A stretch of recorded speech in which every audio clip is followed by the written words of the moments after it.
Hello students, welcome to Learner's Planet. Let us continue with the chapter Diversity in Living Organisms.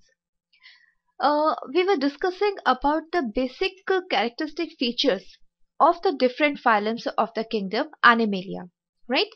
And till now I have discussed about most of the phylums which are invertebrates, right? That means in which the notochord is absent.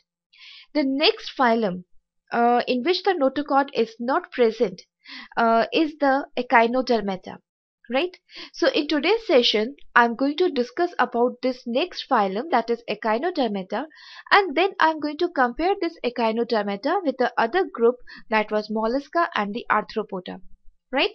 Prior to that we have already compared the different phylums, and now let us summarize the further things. Fine. So students, this word, that is echinodermata, it has been derived from the words that is echinus or echino and the derm. So echino or echinus is basically related to the spiny structure, right? The hedgehog which is having the sharp spines over its body. From that the word echinus has been derived, and it means what? Spiny. It is related to spiny. Derm means skin. So these organisms, they are having the spiny skin. These organisms, they are free living and they are completely marine. They are only found in the aquatic bodies and aquatic habitat, and over there also in the marine regions, right? Further, these organisms, they are having the radial symmetry. The body is radially symmetric. Now you just have to remind one thing. I would like to remind the basic point that regarding this body symmetry, that how it is present in different organisms, right? I started with the phylum Porifera, right? In Porifera, the symmetry is not there. Body is irregular, so they are asymmetric organisms. Now the other group, that is Coelenterata, it is also having the radial symmetry. You remember Hydra, sea anemone, right?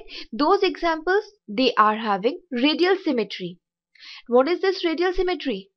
It means that the body is divided into equivalent halves from any plane. They can be divided, right? So that is what meant by the radial symmetry. So after this Coelenterata group, the other groups which are starting from platyhelminths till mollusca, all are having the bilateral symmetry. And now this invertebrate group, that is echinodermata, it is again having the radial symmetry. So overall I must say this, that in the invertebrata group, right, there are two groups, or there are two two phylums in which radial symmetry is present. And what are these two groups? It is number one Coelenterata, and the second is this developed group, that is the echinodermata. See, I am mentioning this point here because regarding such points, some basic questions comes in your exams. Which groups are having radial symmetry, right? In that way, there are many different ways to ask similar questions. Further, these organisms, they are eucoelomic. Now, what is meant by this eucoelomic? Eucoelomic means they are having true body cavity. True body cavity, in which that means they are of course triploblastic. The body development has occurred from 3 germ layers, and in them the mesoderm and the endoderm, it is having a space in between which is well separated by the mesodermal layer, and such type of cavity is known as the coelomic or simply coelomic cavity. Okay. Next is that they are having the organ level of organization, but some systems, they are also developed here. But of course the organ system, all of the organ systems are not very well developed, hence it is just showing the organ level of organization. The special feature in the organisms that belong to this group is that body has oral and aboral surface. See, these organisms are radially symmetric. They are I'm sorry, I just forgot to mention one point here. Usually these organisms, they are having pentameric body symmetry.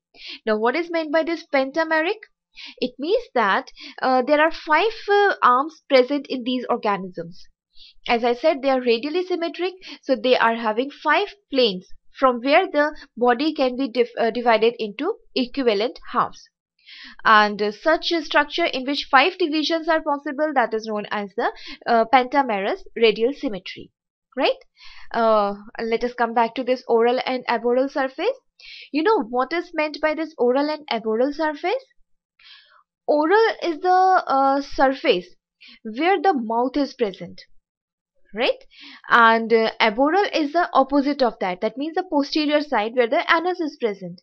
See, I will just show you one picture. I will draw a picture for you here. See, if this is the structure, as I said, it is pentamerous. So like in starfish, we can draw it like this, right?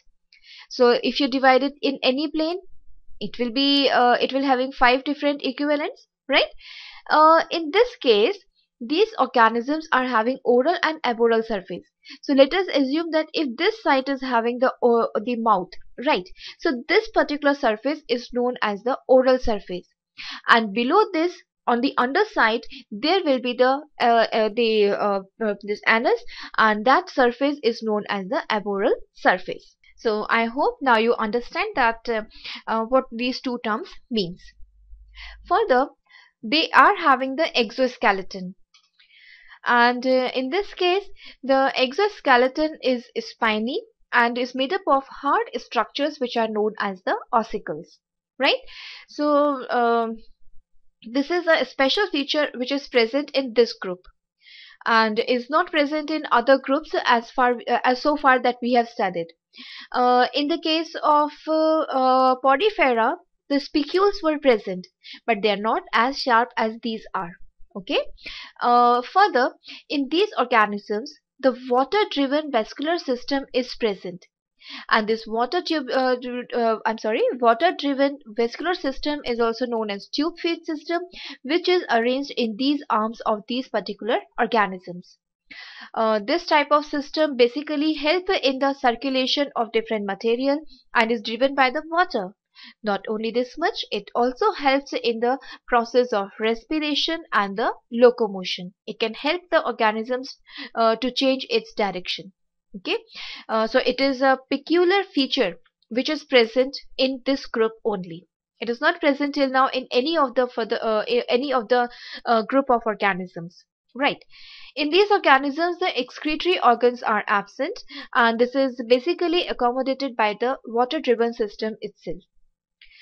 Besides this, the organisms are unisexual, and here the reproduction can be either sexual or asexual.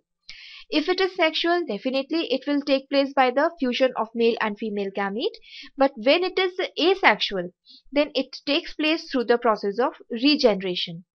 Now, it does not mean that each and every part can grow into this developed organism, but it depends upon the part which has been separated from the parental body, or I can say that it depends on the presence of regenerative cells, and according to that the asexual reproduction will proceed. So basically this asexual reproduction is related to the regeneration of new parts of the body. So these are the basic features of this group. Now let me show you some examples and their pictures. So the common examples are like starfish, that is known as asterias, sea urchins, which is known as echinus, sea cucumber, holothurian, and feather star antedon, which is known as antedon, and there are many other examples. Some examples or pictures you can see here. This is sea cucumber, or it is also known as the holothurian. Next is starfish, and I know that you must be familiar with this picture, right? Sea urchins. And the special property or special characteristic feature of these organisms is that they are exclusively marine. And from pictures now you can easily say that I mean it is of course a true fact, right? They are only found in the marine bodies. From these pictures, I think you can observe one more important point here that I have not mentioned earlier also, that these organisms, they are having a unsegmented body.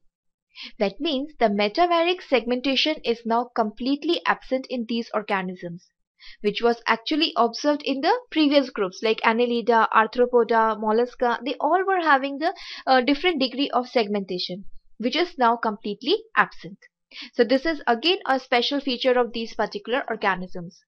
And if you have to identify, then of course with the help of such symmetrical properties and the presence of these ossicles on the body, or these hard spiny structures over the body, it is quite easy to identify them. Definitely there are much more similarities and the subclassification also in this group, and that of course you will study in your higher standards. Okay, so now let me give you, I will show you one table, I will show you one chart so as to compare the basic features of echinodermata with other previous groups, so that the things will completely go into your head. Okay. So students, here is the table, and in which I have just compared the basic features. Okay. In this there is a group Annelida, Arthropoda, Mollusca and Echinodermata. I'm comparing these four groups because you can see the marginal differences very clearly in these organisms. Right. Annelida, this I have taken as a representative of the group worms. Right. Now let me compare and you will understand what is shown here in the table. Habitat.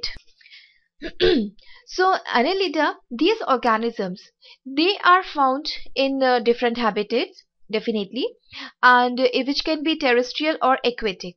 That means in terrestrial it can be soil region, it can be rocky regions, or it can be a moist area, and accordingly.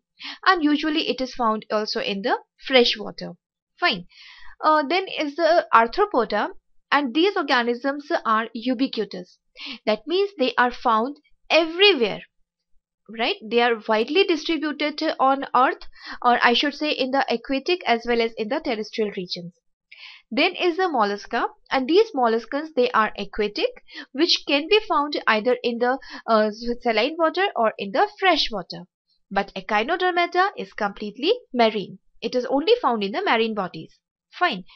Then is the habit. So Annelida till echinodermata, all these organisms are free living. But in these Annelida and Arthropoda, I can tell you that some of these organisms, they might be ectoparasite, but they are not completely parasitic in nature. Right, they are not exclusively parasitic, but definitely, like I can give you some examples like ticks, or in the arthropoda the lice is there. So these are the examples of the ectoparasite. Right. Then comes the symmetry. So from Annelida till Mollusca, all these groups are having bilateral symmetry. But Echinodermata, these organisms, they are having radial symmetry. Regarding organ system or the body organization, the organs are developed. The organ grade of this body organization is observed in all these four groups, but over there, organ system, the development of organ system is also taking place, but is not completely developed. It is partially developing in the each successive group. Besides this, all these organisms, they are having true body cavity, and they all are having triploblastic development. So now you can observe that there are so many similarities, but still they are having differences also. You know how they are having differences? Let me tell you. See, Annelida is having a true developed coelomic cavity. Arthropoda, mollusca, even they are having the true cavity, but in these organisms, the cavity is filled with the blood. They are having open circulatory system, due to which the cavity is filled with the blood. So now in these two groups, it is better to write that these are hemocoelomate. Eucoelomate, this word, it should be replaced now with the hemocoelomate. Excuse me. And further, in the echinodermata, the closed system is present, water-vascular system is present, right? Due to which, again, now they are having the true type of cavity. Beside this, regarding the exoskeleton, Annelida, they do not have the exoskeleton, but it is present in the arthropoda, mollusca, and echinodermata, and it varies from one level to another. In arthropoda, if it is present, like it is made up of chitin, it is a chitinous cuticle, right? In the case of mollusca, it is made up of hard calcareous shell, which is covering the entire body of these soft organisms, right? And in the case of echinodermata, they are having the spiny ossicles. Beside this, I want to mention here one more important point in this chart, and that is related to the endoskeleton. Endoskeleton is absent in Annelida, Arthropoda, and Mollusca, but now it is developed in Echinodermata. You know, this endoskeleton is basically a property of higher organisms. So at this point, this endoskeleton it has been introduced. So with the introduction of this particular characteristic, that is the development of endoskeleton, now the organisms further in the next group, they are even showing the development of the notochord. So this is the point. Echinodermata is the point from where the further new type of transition is taking place in the classification system. You know how? What I mean by this? It means that in the next group, there is a now description of the new group that is known as chordata. Chordata, in which the notochord is also developed, and then further with the development of notochord, or the depending upon that whether the notochord is in the primitive stage or it is well developed, further subclassification is done. So echinodermata is the junction from where the next phylum chordata is now generated, and that is with respect to the the notochord, which is a very important feature so as to subclassify the kingdom Animalia into the chordates and the non-chordates. Well, now I should end up with this session, right? We'll meet you in the next session. So till then, thank you so much. Have a nice day. Goodbye.